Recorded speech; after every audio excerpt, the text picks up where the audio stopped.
Hey friends, it's your boy SVH coming at you with today's bowl of Saki by Hazrat Naihan for August the 3rd.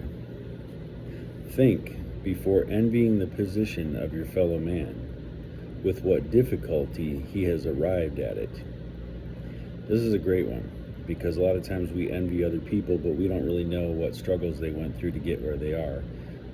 And sometimes they probably envy us more than we envy them because we might have a peace or a understanding or wisdom that they don't have, even though they have something that we might not have, right?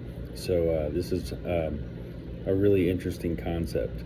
But I'm going to share a little commentary here because there's a really great story in this that Murshid shares. But a little commentary here. There are experiences such as failure in business or misfortune or illness or a certain blow in one's life, whether an affair of the heart or of money or of social affair, whatever it may be. There are blows which fall upon a person and a shell breaks. A new consciousness is produced. Very few will see it as an unfoldment. Very few will interpret it as such, but it is so.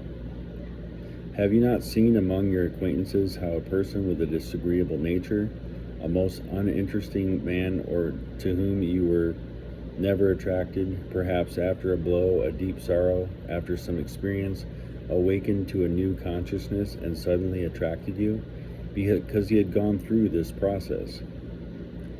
As we unfold at every step in our life, so we do with every experience.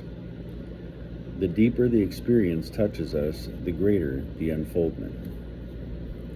And here's a great Sufi story that has been told in many different forms and facets, but this is a great story that really touches upon this point. So the story of Ayaz.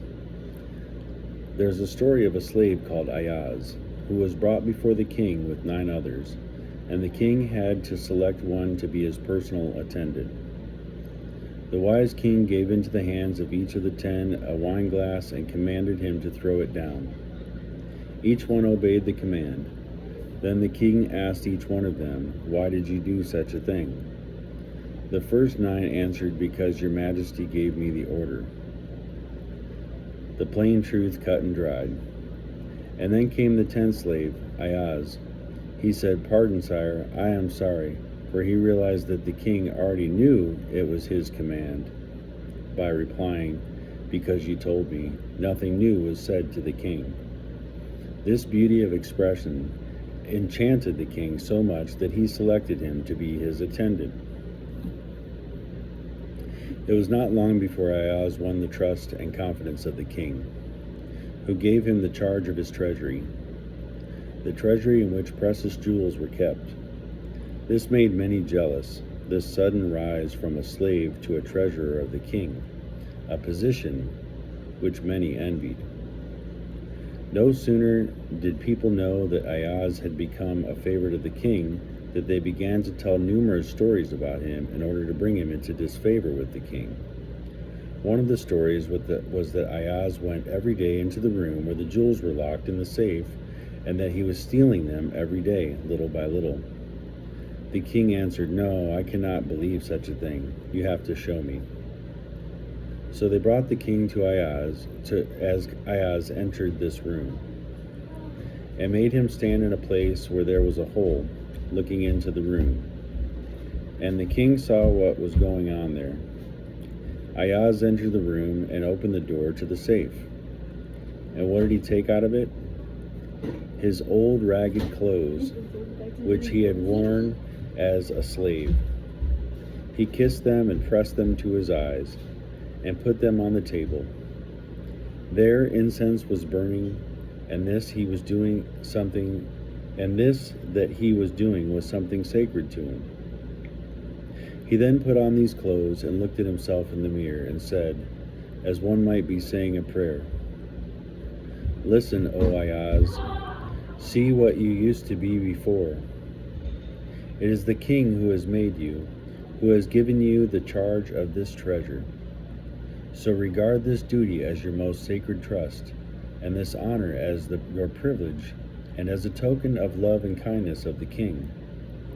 Know that it is not your worthiness that has brought you in this position. Know that it is His greatness, His goodness, His generosity, which has overlooked your faults, and which has bestowed the rank and position upon you by which you are now being honored. Never forget, therefore, your first day, the day when you came in this town, for it is the remembering of that day which will keep you in your proper place. He then took off the clothes and put them in the same place of safety and came out. As he stepped out, what did he see? He saw that the king, before whom he had bowed, was waiting eagerly to embrace him. And the king said to him, "What a lesson you have given me, Ayaz. It is this lesson which we must all learn, whatever be our position. Because before the king, in whose presence we all are but slaves, nothing should make us forget that helplessness through which we were reared and raised and brought to life, to understand and to live a life of joy. People told me that you had stolen jewels from our treasure house, but on coming here, I have found that you have stolen my heart." So, beautiful story about Ayaz and the king. But again, just reiterating that point that, people envied Ayaz, right, for his position and where he got, but not many had the humility to humble themselves in the way that he did in order to really rise to that kind of level of position. So he put in a great struggle and a great sacrifice of his own ego, right, in order to be in that place.